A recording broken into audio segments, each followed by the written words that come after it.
J'avais la chance d'avoir des parents qui me laissaient faire ce que je voulais. Bien que ma mère, lorsque j'étais animateur à la radio nationale, elle me disait, mais c'est pas un métier ça. Tu viens de passer ton bac et tout, tu es à l'université, tu vas t'asseoir dans un studio, tu te mets à rigoler avec tes camarades, vous jouez de la musique.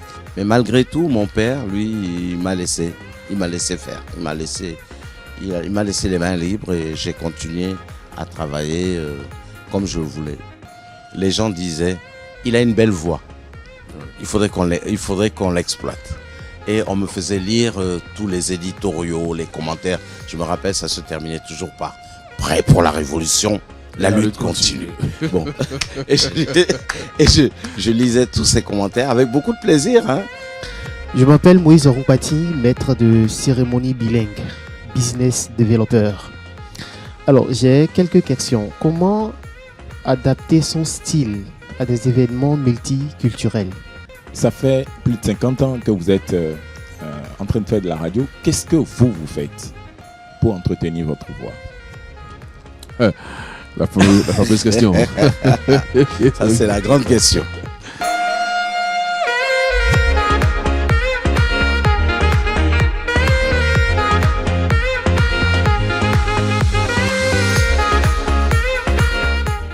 On ne vit pas de passion. Quand vous parlez de passion, Oui. C'est peut-être vrai, mais vous n'en vivez pas. Oui, bon, j'ai de la chance d'avoir préparé ma retraite. J'ai préparé ma retraite tout doucement et j'ai pu... Attendez, attention. J'ai pas de gros moyens. J'ai pris dans mon navire là des amis que j'ai entraînés à l'époque, tous ces jeunes qui m'ont suivi. Je dirais pas dans cette galère, non, je dirais pas une galère, mais dans ce bateau, des fois où nous traversons des mers tumultueuses et tout. Mais c'est tellement beau quand vous savez que vous êtes au service des autres. Être au service des autres, aider d'autres personnes. Parce que moi, j'ai eu la chance de prendre mon petit déjeuner. J'ai pris, pendant que j'étais enfant, j'ai pris du Nescao. C'est bien comme ça on appelait à l'époque, Nescao. Nescao. Nescao. À l'époque, bon, moi je connais Nescafé. Non, pas Nescafé, Nescao. Nescao. Avec du lait. Vous avez connu Nescao? Du pain. Ah d'accord, ok. Du pain, ovomaltine, des trucs comme ça. C'était ce qu'on appelait chicorée le roux. Bon. Et j'ai eu la chance d'avoir ça et de manger un repas copieux à midi avec mes parents. Et le soir, de dîner normalement et d'être dans un milieu où j'avais pratiquement tout. Mais avec la force des choses, mes parents sont morts. Il fallait que je me prenne en charge. Je me suis pris en charge et je me suis dit, il faut préparer effectivement la relève de soi-même. Bon, j'ai eu de la chance, mais mon père m'a laissé, je dirais pas des biens, hein, mais en tout cas, il m'a laissé un petit héritage. Et là où il y a la radio, c'était la maison de mes parents. C'est la maison de mes parents que j'ai transformée en radio parce que quand mes parents sont morts. Votre père a été maire? Non, pas mon père, c'est mon oncle, le grand frère de mon père, qui a été le premier maire de Cotonou, Gilbert Kpakpo. D'accord. Et à qui je dois beaucoup également, surtout l'amour de ce pays. Il a été ministre d'État à l'époque également. Donc j'ai vécu un peu dans cet amour qu'il avait pour le pays. Et je lui dois également ça. D'accord. Il y a, si vous le permettez, il y a une petite séquence que je n'ai pas bien cernée dans votre parcours. Vous avez parlé de antenne vacances, si on peut l'appeler ainsi, oui. Pendant que vous aviez 15 ans. Après, vous avez fait l'université. Mais à quel moment vous êtes devenu professionnel? Professionnel, oui. Fortuitement. Vraiment, je ne m'attendais pas à ça. J'étais collaborateur extérieur à la radio nationale. Il y a eu un petit incident qui est survenu au niveau des programmes de la radio. Quand le ministre de la communication, qui était à Zoinro, il a dit, mais il y a un jeune là que je trouve bien, il faut me le nommer. il faut me le prendre comme chef des programmes désormais. Simplement comme ça. Tout simplement. Directement. J'allais le voir, je lui ai dit, mais moi je ne suis pas venu ici pour être... Je n'ai pas appris le métier, c'est les petites notions que j'ai eues. Il faut que je rende... Je remercie quelqu'un qui m'a beaucoup guidé. C'était Souley Isiaka et puis cousine Angèle. Et ensuite, je suis rentré, c'est comme ça que je suis rentré dans le milieu des grands journalistes tels que les Richard Niambossou. J'ai eu la chance, vraiment la chance de travailler avec des super professionnels. Et c'est là où j'ai tout appris. Et c'est comme ça qu'on m'a nommé chef des programmes de la radio. Et je me rappelle encore à Zainro, lorsque le ministre Azainro, que je salue d'ailleurs, quand je suis allé le voir pour lui dire que moi, je ne pouvais pas accepter d'être chef des programmes. Je ne suis pas venu ici, je suis étudiant. Et j'étais en année de maîtrise. Je préparais mon mémoire. J'ai dit, mais comment je vais... Il dit, écoute. Et puis à l'époque, hein, ils avaient un ton péremptoire. Hein. Il me dit, écoute, hein, moi, Kérékou qui est là, il ne m'a pas demandé mon avis avant de me nommer ministre. En tout cas, moi, je te donne un truc, tu fais. Sinon, je te boucle. J'étais obligé d'accepter. Merci. Voilà. Merci beaucoup, Prudence Condé, pour la question. Oui, monsieur Toku Dagba. Merci. Oui. Merci, je dirais, cher pape. Non, dites Guy Kpakpo, Voilà. c'est plus simple. Alors, moi, je voudrais aborder ma question parce que il y a des pans de la question qui sont déjà revenus. Alors, quand tout jeune, parce qu'il faut reconnaître qu'à l'époque aussi, le Bénin n'était pas autant peuplé. Oui. Voilà. Alors, lorsque tout jeune, on arrive rapidement sous les projecteurs. Les autorités arrivent à détecter, voilà. Et on commence à exceller. Parce que votre parcours, il faut le dire, est très impressionnant. Dites-moi, sans que les téléspectateurs ne l'entendent, hein, à quel moment la grosse tête a commencé à venir? Est-ce qu'à un moment de votre carrière, vous avez eu à faire la grosse tête? Je vous réponds tout de suite, à aucun moment. Parce que je me suis senti comme un élément au service des gens. J'étais au service des gens. Est-ce que je leur rendais effectivement service? Ça, je ne le savais pas. Mais ce dont j'étais sûr, c'est que je faisais quelque chose de magnifique. Un travail magnifique. J'étais heureux d'assouvir cette passion. J'avais envie de faire de la radio. Je ne voulais faire que ça. Et d'ailleurs, jusqu'à ce jour, je ne sais pas faire autre chose que la radio. Demandez-moi d'aller, je ne sais pas, soulever des briques. Je vous assure que je ne pourrais pas le faire. Demandez-moi d'aller jouer dans une équipe de football. Eh bien, je ne pourrais pas le faire. Mais si vous me demandez, vous me réveillez à 0h, à 1h du matin. Guy vient animer une émission sur une émission santé ou une émission culturelle, une émission musicale. Eh bien, je réponds présent tout de suite parce que j'aime ça. Alors, pour le peu que j'ai appris de vous, vous êtes un homme très humble. Quel est durant votre parcours, quelle est votre relation? Bon, avec l'alcool, vous l'avez déjà dit tout à l'heure. Je vous vois venir. Allez-y, allez-y. Non, allez-y, il n'y a pas de souci. J'ai dit que je vous vois venir, mais allez-y. Vous savez, notre métier... Oui, nous expose. Voilà, nous expose. Oui. Ma première question, c'est-à-dire à deux volets, quelle est votre relation? Quelle a été votre relation avec les femmes? Bonne arrivée, bienvenue. Durant... La bonne question. Voilà. Et deuxièmement, comment vous arrivez à quand même... à surmonter. à surmonter, voilà. Les tentations. À gérer. Et quel est votre secret? Parce que pour 50 ans d'expérience et plus, je n'ose pas demander votre âge, mais Je sais que vous avez clôturé 70 et vous serez certainement Au-delà. au-delà. Voilà. Mais à vous voir, vous êtes encore si frais. Je dirais, vous avez encore, comme l'a dit donc là, de la fraîcheur dans la voix. Votre corps ne fait pas du tout votre âge. Je voudrais savoir aussi quel est votre secret. Voilà.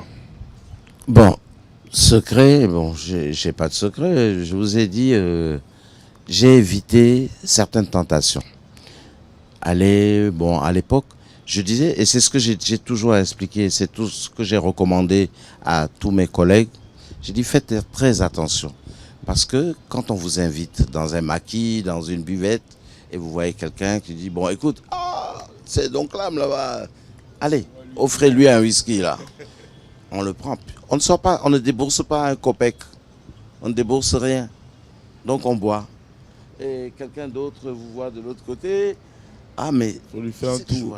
Attends, je prends en charge. Servez-lui une bière.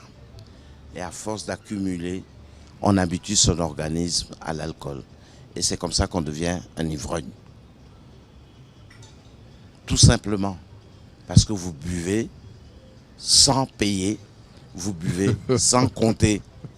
Donc il faut éviter ça. C'est pour ça que j'évite au maximum d'être invité dans des lieux, je dirais pas de beuverie, non, parce qu'on peut se retrouver là, on se retrouve de manière conviviale, on est là, on discute, c'est beau, c'est bien, on peut autour d'un verre, entre amis, mais il faut pas exagérer.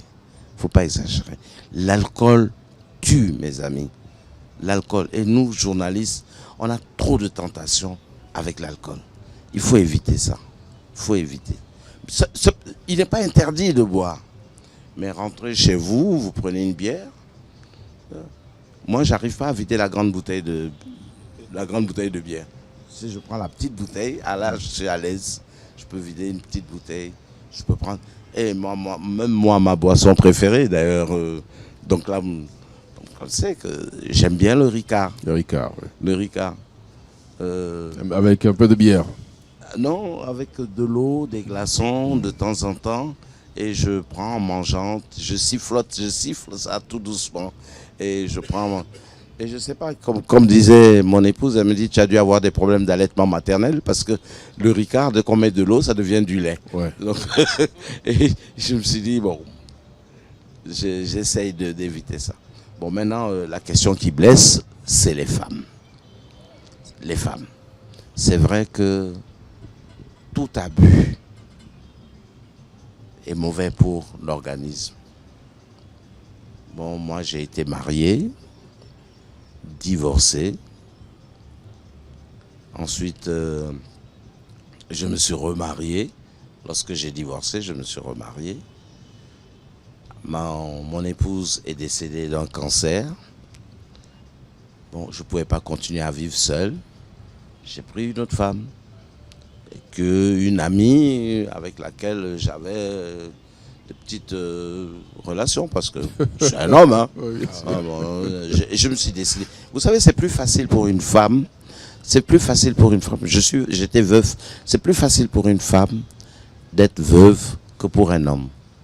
C'est difficile, vous rentrez le soir après le travail, surtout avec la vie que nous menons en tant que journalistes, animateurs, où nous rencontrons beaucoup de personnes, de gens et tout.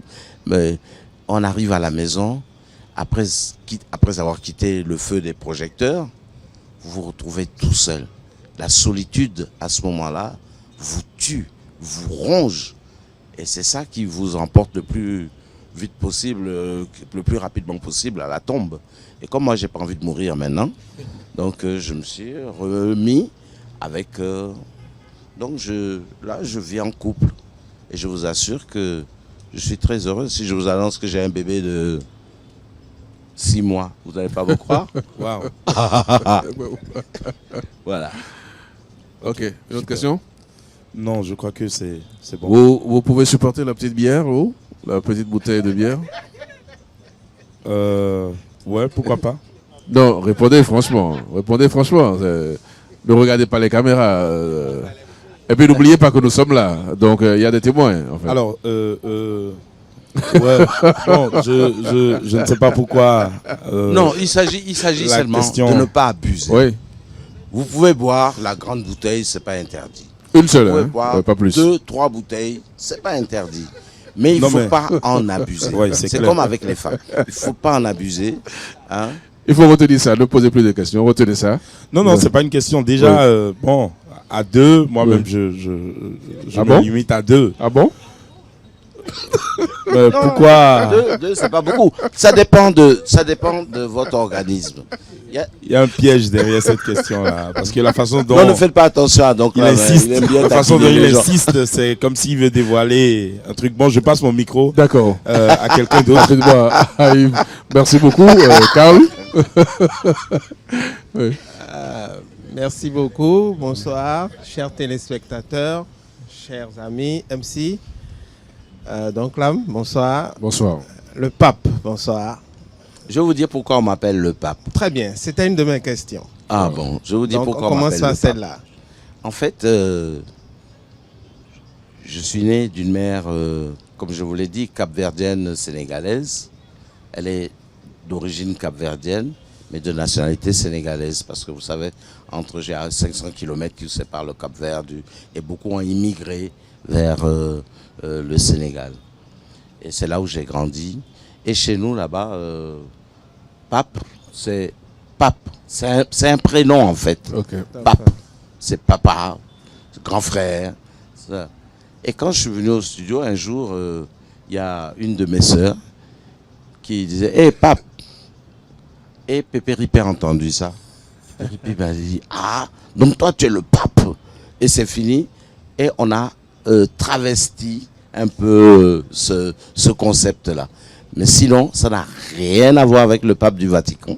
Très bien. Ça n'a rien à voir avec le pape des journalistes. C'est pape. Vous savez, il y a beaucoup de Sénégalais qui s'appellent pape. Tout à fait. Ouais, Pape voilà. Sec, Pape Diop. Diouf. Tout à Voilà, fait. c'est un prénom, quoi. Hein, ça veut dire grand frère, en fait, le grand, quoi. Le tout cas, papa, quoi. Le pape, ça vous va très bien. Vous n'êtes pas loin du pape des... Enfin, je n'en dis pas plus. Alors, donc, j'avais aussi une question. J'allais vous demander de nous indiquer votre fontaine de jouvence. Je pense que vous avez donné quelques pistes, mais je pense que vous avez d'autres secrets. Ma fontaine de jouvence, c'est la passion que j'ai pour la radio. Ouais. Vous ne pouvez pas imaginer. J'exerce le plus beau métier. Enfin, je le dis à tout le monde. C'est peut-être pas vrai pour d'autres, mais c'est le plus beau métier du monde. Vous vous adressez à des gens, vous les accompagnez, vous les aidez à se relever quand ils sont dans la tristesse, vous les aidez à écouter de la bonne musique, vous les accompagnez dans leur vie quotidienne et vous les amenez à changer de comportement et tout. Moi, je dis, c'est formidable, quoi. Et puis, vous participez au développement du pays. Parce que, en fait, le rôle même des journalistes, c'est d'être un agent de développement.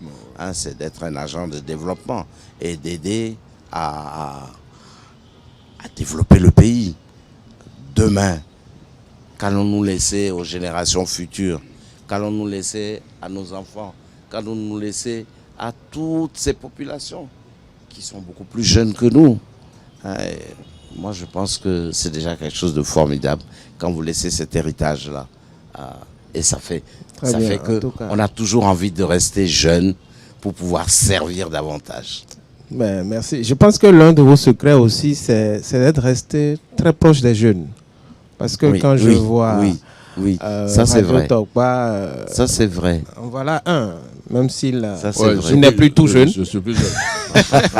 En tout cas, on a vu... Donc là, il est toujours jeune. Hein, donc là, il est toujours on jeune. a vu cette volonté de transmettre. Et franchement, c'est tout à votre honneur. Merci vraiment. À ce propos, est-ce que vous comptez écrire des mémoires pour toute cette longue et riche carrière qui n'est d'ailleurs pas finie?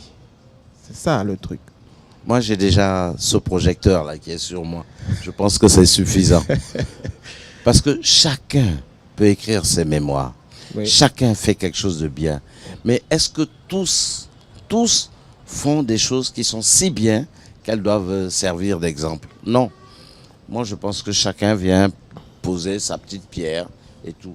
Moi, je pense que des gens comme Béhanzin, Bioguera, Kaba ont déjà fait de grandes choses. On n'a qu'à les regarder et marcher. Bon, vous constatez avec moi l'humilité. Oui, Bon, donc on n'est pas étonné. Alors, j'ai cette question qui me revient. Quand on a autant aimé ce métier, quand on a autant servi, autant donné, si on vous réveille aujourd'hui, à n'importe quelle heure, qu'on vous dit, Monsieur Guy Kpakpo, Oui. dites-nous 2, 3 choses qui vous ont marqué à vie dans ce métier. Qu'est-ce que vous pourrez nous dire? Si c'est des anecdotes, des expériences, partagez ça avec nous parce que c'est à bâton rompu, n'est-ce pas? Oui. On ne compte pas vous laisser partir. La chose qui m'a le plus marqué, c'est ma relation avec Monsieur Souley Siaka, qui était le chef des programmes, ensuite rédacteur en chef de la Radio Nationale. J'ai beaucoup appris avec lui. J'ai énormément appris et il m'a tenu par la main. Et je tiens à lui rendre hommage aujourd'hui, une fois de plus, à ce grand monsieur. Cousine Angèle, qui nous a quittés il y a quelque temps, Oui. eh bien, c'est une grande dame de la radio. J'ai beaucoup appris également. Je mentionnerai beaucoup de personnes, hein, si je devais le faire, peut-être que ça irait jusqu'à demain. Il y a quelqu'un comme Marius Agbo, il est à Ouida actuellement, avec sa femme Laure Adovelandé, qu'on appelait grande journaliste, une très belle voix.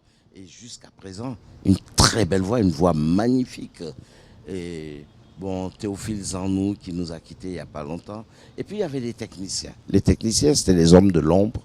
Je dirais un monsieur comme Vincent Avosset, qui était technicien, qui m'a appris à manipuler la console. Ce qui fait que quand j'ai séjourné à la Satelle, je suis allé faire une formation d'ingénieur du son en France. Et ça m'a permis d'apprendre énormément. Moi, je sais manipuler une table de mixage, je sais faire tout ça. Bien que je n'exerce plus, je pratique plus ça aujourd'hui. Mais c'est quelque chose qui m'a permis de savoir quand est-ce qu'il faut moduler une voix, quand est-ce qu'il faut diffuser, mettre une chanson au niveau. Il y a tellement de choses dans le métier que les auditeurs ne savent pas, mais que nous faisons dans l'ombre. C'est d'ailleurs ça la magie de la radio. Voilà, c'est la magie de la radio. Ok, à part ça, bon, vous avez connu beaucoup de grands hommes de ce pays, d'ici et d'ailleurs, des expériences. Bon, on vient de voir comment vous avez été obligé d'accepter d'être chef de programme. C'est une expérience particulière. J'ai rencontré quelqu'un qui m'a énormément marqué. C'est le président Maga. Waouh. Le président Maga. En quelle année? Dont j'ai fini par épouser la nièce d'ailleurs. Ah, on comprend mieux. C'était à quelle année? Il n'était plus président de la République. Donc, mais j'allais chez lui, là-bas, là où il y a Bolloré, en face de l'hôtel du port. L'hôtel du port. La maison a été vendue par ses enfants. Ouais. Donc j'ai gardé de très bonnes relations avec ses enfants, avec toute sa famille. Et quand vous viendrez à Radio Tokpa, vous allez voir que le bureau, si vous venez à Radio Tokpa, le bureau que j'utilise, c'était le bureau du président Maga. Ah oui. Quand vous viendrez, vous allez le voir. Wow. C'est ce bureau que j'utilise, que ses enfants m'ont offert à cause de la relation particulière que j'avais avec la famille. Père. Vous avez été admis, vous permettrez, donc là, vous faites carrément une autre émission. À bâton rompu, je me suis préparé pour ça, donc je suis venu. D'accord, allez-y. Je ne vais pas tarder à finir. Vous avez été distingué par la grande chancellerie du Bénin? Oui. N'est-ce pas? Vous n'en parlez pas beaucoup. À 2 reprises. Bon. Alors, mais j'essaie d'éviter de parler de ça. Mais non, mais vous savez, c'est quand même... vous savez, ce n'est qu'une médaille, pour moi. Mais selon vous, pourquoi on vous l'a donné? Je ne sais pas. Pour votre parcours. Pour votre parcours, est-ce pour votre mérite. Je ne sais pas. La valorisation de la culture béninoise. Franchement, je ne sais pas. Il y a des personnes qui méritent beaucoup plus que moi cette médaille, mieux que moi cette médaille. Il y a beaucoup de personnes qui méritent cette médaille. Bon, Et pour moi, je vous assure, je vais vous faire une confidence. Je ne sais même pas où je l'ai foutu. Je ne sais pas là où je l'ai déposée, cette médaille. Elle doit être quelque part. Et je n'en parle même pas. Ouais. Et je ne sais même pas pourquoi on m'a donné cette médaille. Mais ça avait beaucoup plu à cousine Angèle à l'époque, qui a eu à faire un témoignage magnifique. Et c'est là où j'ai pleuré. Le jour où elle a parlé de moi, elle a trouvé que j'étais un bon agent et que j'avais beaucoup œuvré avec elle dans certaines émissions et tout. Mais je ne pense pas que nous tous, nous méritons cette médaille. Vous savez, il y a tellement de personnes qui méritent vraiment tous ces soldats qui tombent là-haut. Tout à fait. Je crois que ces gens-là méritent vraiment des médailles. Et au-delà de la médaille, on devrait peut-être leur offrir une pension à leurs enfants, offrir une pension à leurs enfants. La médaille, qu'est-ce que c'est? Ce n'est que ça. Ça représente quoi? C'est beaucoup d'honneur, mais bon, on n'en vit pas non plus, quoi. Ouf, bon, je vais m'en arrêter là en demandant... La médaille, je peux m'en passer. En posant une dernière question. Oui. Alors, la toute dernière. Oui, la dernière. D'accord. On pourra continuer après. En off, oui. Qu'est-ce que vous pensez avoir commis comme erreur et que vous demanderiez aux jeunes de ne pas reproduire? Parce que c'est important que nous ayons ces pistes-là avec vous.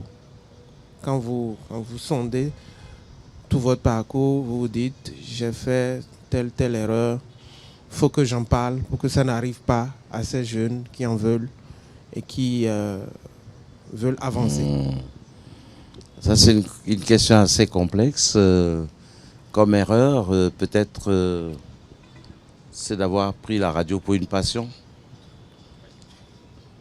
Peut-être une erreur, parce que ça ne m'a pas enrichi. Ça n'a pas enrichi mes enfants. Ça n'a pas enrichi ma famille. On en parle, on dit Guy Kpakpo, bof, ça s'arrête là. Il n'y a rien d'autre. Je n'ai pas pu donner autre chose à ma famille que, disons, la popularité que j'ai. Quand je passe quelque part, je dis, ah, c'est Guy. Et il y a très peu de gens qui me connaissent. Il y a beaucoup de personnes qui ne me connaissent pas du tout. J'essaie toujours de passer discrètement dans mon coin, mais lorsque j'arrive dans certains milieux, il y a des personnes qui m'abordent. Ça fait chaud au cœur, c'est vrai, mais qu'est-ce que ça rapporte à ma famille? Rien. Mais la chose la plus intéressante, c'est qu'on amène les gens à changer de comportement pour la construction de notre Bénin de demain. Et ça, c'est très important. Il faudrait qu'on aime son pays. Et je pense que, au-delà, je ne sais pas si c'est une erreur de ma part, hein, mais j'aime le Bénin plus que moi-même. Bien que je ne sois pas né ici. J'adore le Bénin. J'aime le Bénin. Et je vais mourir au Bénin. Et je serai enterré au Bénin, s'il plaît à Dieu. L'essentiel, c'est que ce ne soit pas dans un avion, une catastrophe qui me... Ouais. Non, mais je crois que... Et puis j'ai de la chance. Et mon père et ma mère sont enterrés ici, au Bénin. Donc, est-ce qu'on peut avoir plus que ça? Maintenant, les erreurs. Est-ce que c'est une erreur que les jeunes commettent en aimant la radio? En se consacrant à la radio? Non. Parce que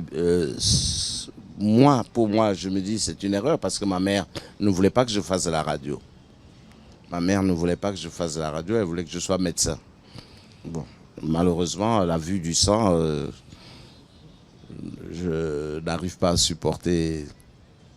Mais bon, je sais pas. D'accord. Je sais pas. Franchement, on aura compris. Bon, ben, on va finir avec le dernier intervenant. Oui. Bonsoir, chers téléspectateurs. Bonsoir, cher MC.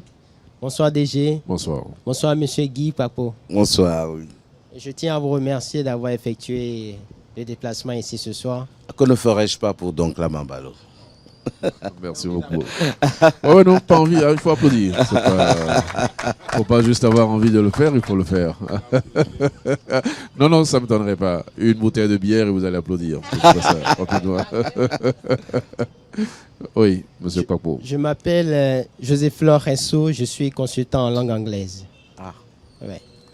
Je suis ici ce soir parce que j'adore la maîtrise de cérémonie et j'aimerais emboîter le pas de mes aînés. Sur ce, j'ai 3 questions en fait pour vous. Oui. Et quels conseils pourriez-vous prodiguer aux jeunes désirant embrasser la carrière d'animateur ou de journaliste à cette nouvelle ère? Premier conseil, la simplicité dans les propos. Premier conseil, c'est la simplicité dans les propos. L'humilité. Ne pensez pas que vous venez avec vos gros sabots à en apprendre, à offrir aux populations qui vous écoutent, aux gens qui vous écoutent. Ne pensez pas que vous venez leur offrir la myrrhe, l'encens et le miel. Hein. Non. Dites-vous seulement, vous venez contribuer à leur développement. Vous venez leur apporter une part de ce que vous avez appris. Donc venez simplement, c'est tout. Et dites les mots avec beaucoup de simplicité. N'allez pas fouiller dans votre dictionnaire pour pouvoir étaler toute une flopée de mots que les gens ne comprennent pas. Parlez simplement. Plus vous êtes simple, mieux les gens vous apprécieront. Merci beaucoup. Je retiens la simplicité et également l'humilité. D'ailleurs, vous incarnez le sens de l'humilité. La deuxième question, comment avez-vous pu effectuer ce détachement professionnel, puisqu'il y a des gens qui, malgré les difficultés, les vicissitudes, en tout cas, ils restent dans le milieu professionnel, ils continuent dedans. Mais je vous ai écouté, je vous ai suivi de long en large. J'ai compris que vous avez effectué 3 détachements professionnels. Comment vous arrivez à pouvoir vous détacher avec autant de facilité? Oui. Tout simplement parce que je suis un passionné de radio. Dans tout ce que je fais, je mets beaucoup de passion. Et j'arrive à me détacher également des avantages que je peux avoir ailleurs. Hein, je me dis, écoutez, j'ai envie d'être moi-même. Et je fais l'effort d'être moi-même. Je ne veux pas être ce que les gens veulent que je sois. J'essaie d'être moi-même. J'essaie d'être véridique envers moi-même. J'essaie à me ressembler et à me dire, bon, je veux faire ça. Mais je me mets toujours dans la tête que je veux que mes parents, dans leur tombe, soient fiers de moi. Et c'est pour ça que j'évite tout ce qui est malsain, tous les comportements, disons, malsains à l'égard des autres. J'essaie toujours de tenir la main de celui qui en a vraiment besoin. Enfin, ma dernière question tourne autour du volet entrepreneurial. Vous avez parlé de... Bon, vous êtes aujourd'hui le directeur général de Radio Tokpa. J'aimerais savoir comment avez-vous créé vraiment la radio Tokpa, puisque je pense qu'il faudrait aussi avoir des atouts d'entrepreneur et il faudrait avoir, en tout cas, quelques connaissances dans la matière. Je n'avais aucune connaissance. Je n'avais aucune connaissance en la matière. C'est les prérequis que j'ai eus pendant toute ma carrière. Mais il faut un peu de folie, quoi. Et je crois que je suis un fou. Je crois que je ne suis pas tout à fait normal pour pouvoir faire ce que j'ai eu à faire pendant tant d'années. J'aurais pu peut-être mieux gagner ma vie si je m'étais effectivement lancé comme d'autres dans une formation d'abord, et puis à la recherche d'une réalisation physique professionnelle. Mais j'ai voulu faire ce que j'aime. C'est pour ça que je dis que je suis fou. Je ne suis pas normal. J'ai fait quelque chose que j'aime et je suis très heureux de l'avoir fait. Je suis très heureux de l'avoir fait et je sens que je suis un homme accompli et que j'ai pu faire le métier que j'ai envie de faire, que j'avais envie de faire. Et c'est dommage, aucun de mes enfants ne veut faire ce métier. Aucun. Mais pourquoi? Je ne sais pas. Ma fille que j'ai, que donc là me connaît bien, elle s'est aventurée de temps en temps avec moi au studio, elle fait de petites émissions, elle intervient, elle est même chargée de communication pour l'ONG de sa mère, mais elle ne veut pas entendre parler. Je lui dis, tu vas venir? Elle dit, non.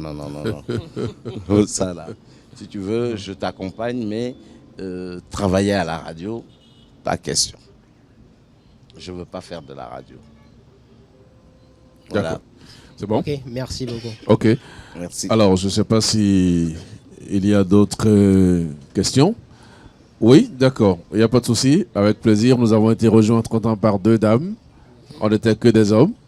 Donc, elles ont apporté un peu de soleil dans ce ciel déjà assombri par la présence de certains mâles. Donc, on va l'écouter tout de suite. Bonsoir, chers tous. Bonsoir. Je me présente, Judith Kapochichi. Et j'aimerais savoir, est-ce qu'il vous est arrivé d'être emporté lors d'une de vos animations? Emporté comment? Je m'explique. Oui. J'ai eu à assister, par exemple, à un mariage et le MC, bon, je donne l'exemple pour que vous puissiez vous retrouver. Oui. Le MC animait le mariage de ses parents, mais à un moment donné, on se croirait qu'il rend témoignage en fait à la place des invités. Donc, à un moment donné, on était ennuyés et on se demande si l'émotion puisse primer sur le professionnel en ce moment-là. Vous me comprenez? Oui, je comprends très bien. Oui.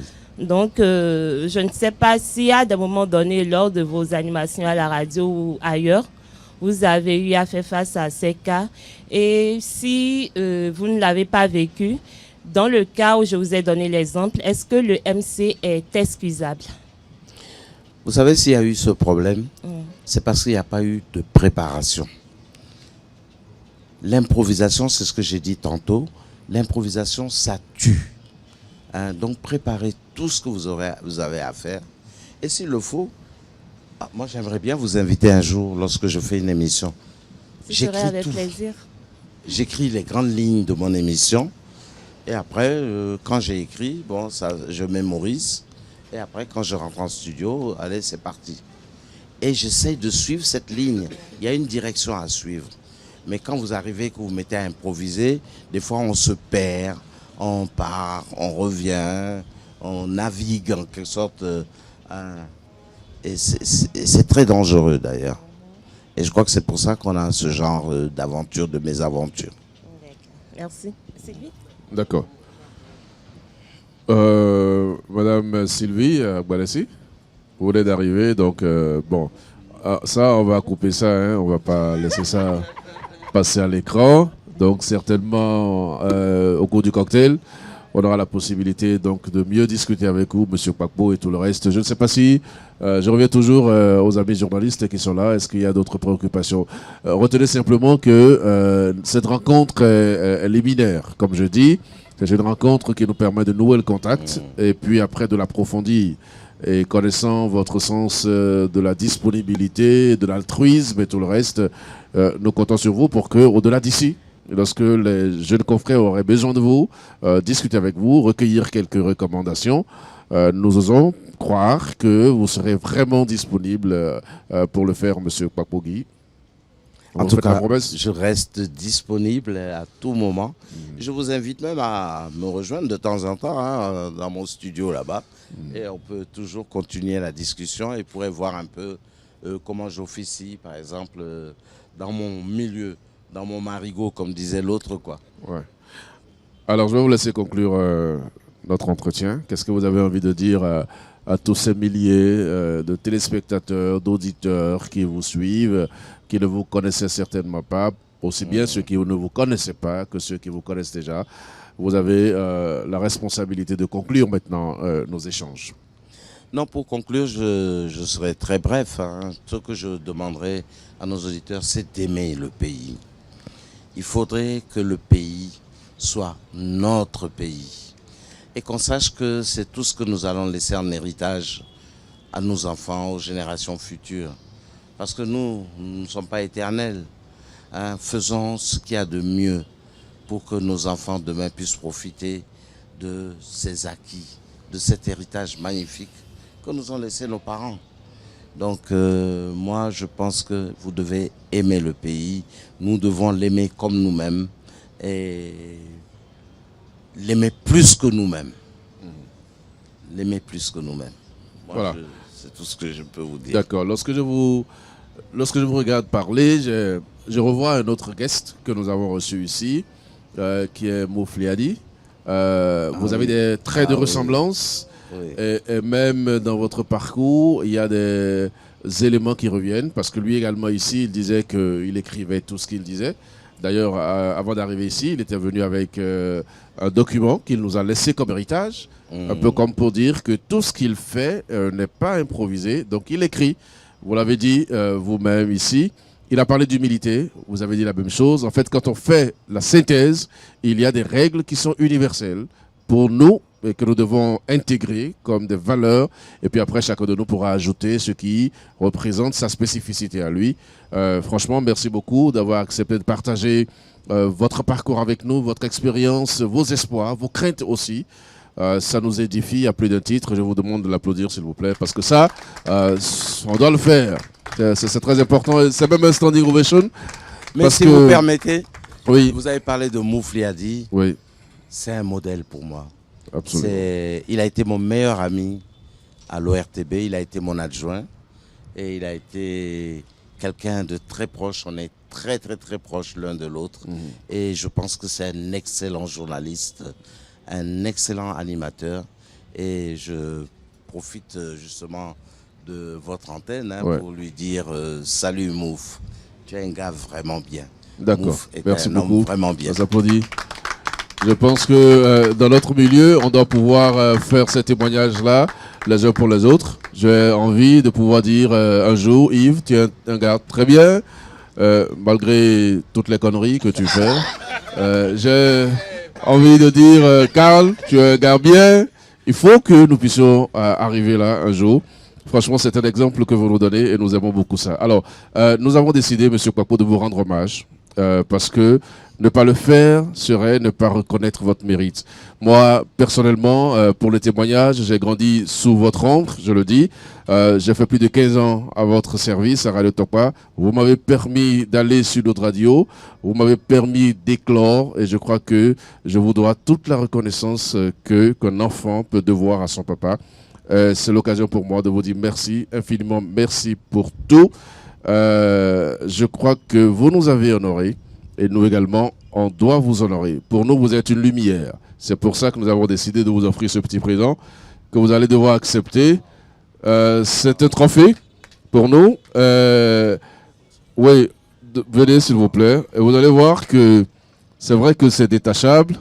Je le dis pour que vous sachiez.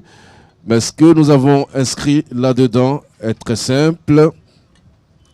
Vous allez le mettre dans votre bureau, si vous le voulez. Que je lise ça?